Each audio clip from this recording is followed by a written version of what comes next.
нарыг хармаар байна. Юу одоо ямар хөө байдалтай байгааг мэдэх ёстой. Тэр гадна дотны судлаачид энэ хоёр судлалын хүмүүс ижил мөрөнд явсан ч тэр одоо Шинжаан хөгжмөрт явсан ч гэсэн та нарыг асуудаг. Тэр үйлд тэр юу хийж байна? Байна уу? Ахтар ямар хэл соёл нь ямар гэдэг танаас төрлөө. Би Увс аймгийн сагилсан өндөрсөн байна. Увс аймгийн сагилсан гэдэг бол тэр дөрвөн алан насанд бол бидний улаан номын ойлдод гэдэг. Алан нас та нар бол сайн найны ойлдод, алшааны ойлдод, ховдын ойлдод гэдэг. Манжууд бол бидний нийтний ойлдод гэдэг юм л да. Өөр ойлдод гэж. Тэгээ сүйрд нь жаахан яадаг салгаад энэ дотор юм байна. Тэгээд 2006 оноос хойш Тодномын гэрэл төвөд судалгааны нэг төрийн ус байгуулад тэгээд ойр судлаар нэлээдгүй ном хийсэн. 30 гаруй эрдэм шилжгээний хурал хийлээ. 200 шахан ном хийлээ. За тэр ойртод өндөрдөг одоо Шинжааны бис нутагт 5 удаа кэрийн судалгаа хийсэн. Ижил мөрний ойртод буюу хайлмагт 10 хэд удаа идсэн. Тэгээд ингээд Монгол усаатнууд байгаа газрууд одоо өөр Монгол бүрээд Туа багнаа их явсан тэгээд тэр дотор ойр монголчууд байдаг газар хэд удаа очоод судлаад тэгээд бүтээл ном хийгээл яваад байгаа юм байна. Тэр тавханд бол товчхон зэрэгцтэй нэг материал байж гисэн байна. Би өөрөө бол сургууль судлаар докторийн зэрэг хамгаалсан байна. Магистрийн зэрэг бол энэ баруун хязгаарын нийгэм улс төрийн төвийг 30-аад докторлог төвийг судалсан. Тийм л дээр сургууль судлаар хамгаалсан. Хоёр төдий бичиг товчхон бичиг төвийг сургуульчдыг судлаад хамгаалсан. Тэгэд манай багш нар хэлэхдээ бол эхлээд төвч хүмүүс тэр сургуульчууд хийх найраг үзэх хэрэгтэй. Тэр сургуульчдын яагаад гаргаад ирэх юм бол судалгаа хийх бол дараагийн судалгаа. Тэгээд би хийжлээ. Судалгааны амжилт бол сайн агуу нэг жилийн 20 орчим бүтээл. Дандаа би хийхгүй л дээ. Тэс түүгийн сургуульчиг орчуулах, хөрвүүлэх, шинээр гаргаж ирэх.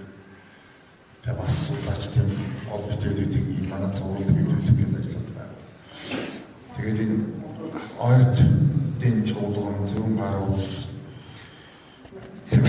тархсан ойрд тархаж чадсан хүмүүсийн нэг хэсэг наанар гэсэн утгаар би лекцээр хэлсэн байна шүү дээ. За ингээд дөрвөн ойрдын чуулган гэж юм байна. Түүхийн сурвалж дандаа дөрвөн ойрдын чуулган гэдэг. Энэ ойрд гэдэг үг бол юу юм бэ? Судлаачид бол олон янзын санал дээр ойн ард би зарим хэлж байгаа. Огууз гэсэн нэг хүчийг хэлж байгаа. Одоо төрөг аймгийн суурин дээр үлдсэн. Миний санал бол ойр гэдэг нь ойр холбоотой гэсэн. Ойр нэг хоорондоо холбоотой. Магадгүй угсаа гарал өөр хүмүүс нийлээд улс байгуулдаг. Одоо Монголд их биш 30 датаар 9 датаар 3 мэр гэдэг. Ойр гэдэг нь ийм ойр төрлийн аймаг гэсэн. Магадгүй тэдний бол газар нутаг амьдарч байгаа биш нутгаараа нэг газар ойрхон байсан гэсэн. Эсвэл угсаа гарлын хүнийг ах トゥ байсан байж магадгүй. Одоо Монголын улс төрчөөд дугаар сохрын дөрвөн огт болоод дөрвөн огт гэсэн 1 2 3 4 гэсэн огт болсон.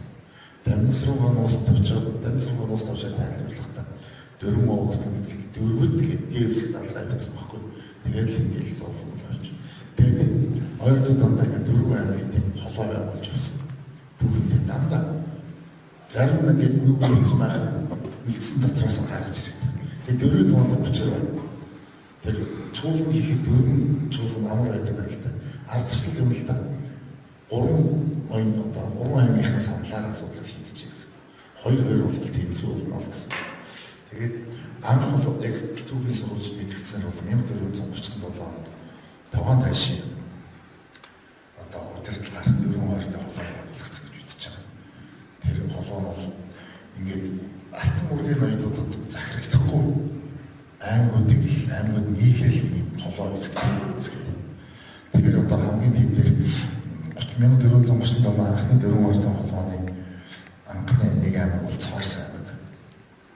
Хоёр дахь аймаг бол Хошууд аймаг.